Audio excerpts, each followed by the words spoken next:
السلام عليكم ومرحبا بكم معايا في فيديو جديد ووصفة جديدة مع حلويات عيد الفطر المبارك. ربي يدخلوا علينا بالصحة والسلامة إن شاء الله.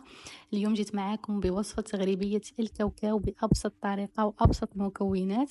اللي ما تنجح لهاش الغريبية ولا تهبط لها وما تبقى لهاش محافظة على الشكل، تفرجي برك لا فيديو وتبعي كل النصائح وكل الخطوات، بإذن الله راح تخرج لك أروع غريبية.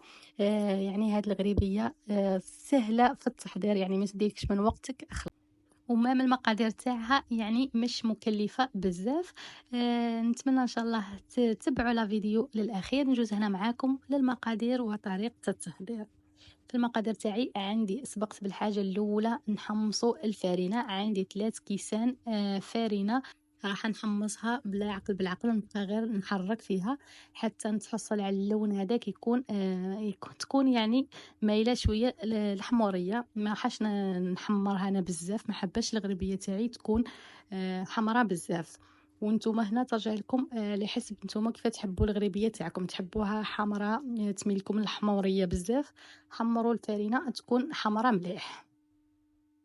هنا حمرتها كما شفتوا، حمصتها عفوا، حمصتها وصفيتها وخليتها تبرد. هنا لازم نبداو بالفرينة هي باه تبرد لكم. وجيت انا هنا المقادير تاعي، عندي كاس سمن، عندي كاس كاوكاو محمص ومرحي، وعندي كاس سكر طب، وعندي زوج مغارف شامية ولا حلوة الترك، وشوية تاع ججلانية حمصتها وطحنت النص منها، ومغرف هكاك حوالي مغرف خليتها هكاك تكون حب، تكون يعني مش مطحونة.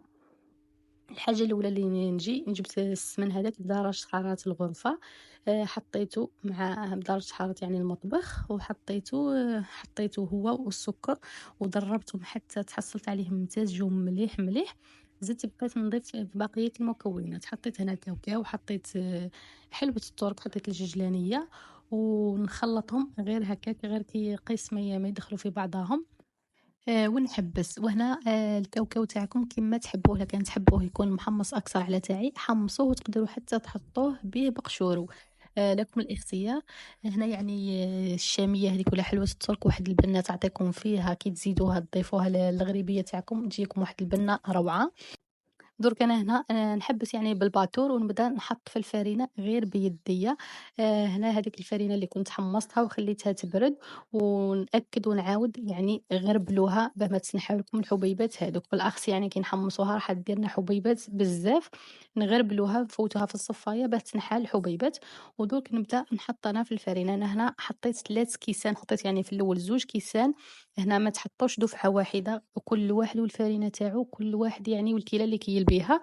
إلا كان كيّلتو يعني بكيلة كبيرة يعني تبعوا الكيلة اللي كيّلتو بيها في الأول.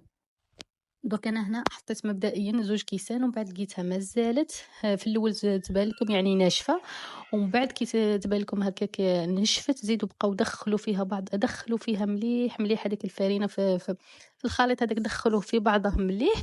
ومن بعد تلقاو هذاك اليدام زاد تلق لكم، كي يزيد يطلق لكم اليدام هذاك، زيدوا عاودوا ضيفوا الفرينة المتبقية. هذا هو السر يعني اللي يخلي لكم الغريبية تاعكم ما تهبط لكمش في الفرن.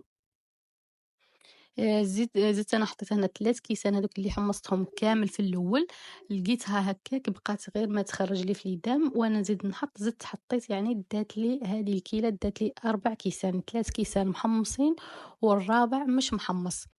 هنا تقدروا يعني الفرينة تاعكم كامل تحمصوها، كيما تقدروا تحمصوا النصف والنصف الآخر تخليوه بيض هكاك. أنا درك قلت لكم شيحت ومن بعد خرجت لي ليدام هذاك كامل. كي نشفت لي تبان لكم في الأولى راها ناشفة وصايي، بصح درك كي تبقاو تدخلوا فيها تخرج لكم ليدام. زيدوا نشفوه حتى تكون هكاك ناشفة. في الأول تقول لك كي تشوفوها تقولوا شاحت لنا ومش ناجحة، بصح هذه هي السر تاع الغريبية باه ما تهبط لكمش في الفور تبقى محافظة على الشكل تاعها في الفور. درك أنا هنا قلت لكم شيحت بهذوك الكيسان اللي حمصتهم في 3، ومن بعد زدت عاودت جبت الكاس الرابع وبقيت نحط فيه بالعقل بالعقل حتى يعني كملت الكاس الرابع كامل. نتوما قادرين تكملوا 3 كيسان وصايي، كيما قادرين تديو 4 كيسان، كيما قادرين ما تكملوش 4 كيسان، يعني كل واحد والفرينة تاعو. كيما شفتوا خليت القوام هذاك هكاك حتى يكون هكا مفتت، كي نحكموا لاباط بين يدينا لقاوها مفتتة، وبديت نشكل فيها. أنا جبت المول هذاك تاع السيليكون حبيت نديرها يعني بالشكل هذاك، وانتم أي شكل أي طابع تحبوا ديروها الطول تاع الهلال، يعني الوصفة التقليدية كيما تحبوا نتوما. جبت درت النصف بتاع بهذاك تاع المول، والنصف الآخر جبت أنا هذا الطابع تاع القلب وطبعته وحطيت يعني هنا. حطوا لازم الفرينة باه ما يلصقلكمش، أنا عذبني بقى غير يلصق لي ويتفتت لي، من بعد بالسيف بقيت نحطو يعني في الفرينة ونطبع الساع باه ساعدني. وهنا هذا باه يعني اللي عنده المول وعنده يعني المول تاعو ما يهزش بزاف، يدير الطريقة هذه. أنا حطيتهم في المول، حطيتهم في الكونجيلاتور هكاك 5 دقايق غير قيس محكمة رواحيهم، ونحيتهم ديموليتهم.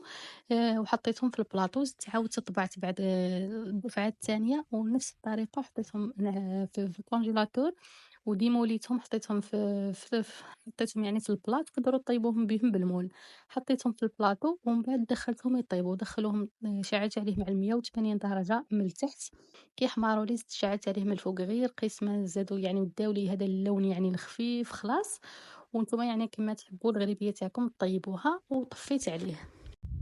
هنا برك يعني كي تطفيو وتخرجوا البلاطو تاعكم ما تقيسوش الغريبية تاعكم وهي سخونة، سينو راح تروح فيها خلاص وتتفتت لكم.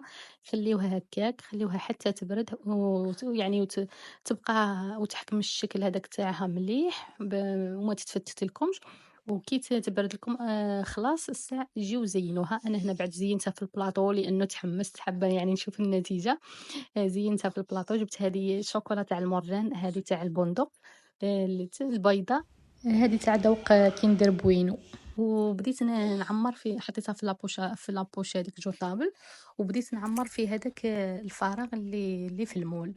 وزينتها هنا بتزيين بسيط، شوية مكسرات، شوية هذا الورد الطبيعي، وراهو يتباع الحزمة هكاك الحزمة يعني تكون ب20 ألف.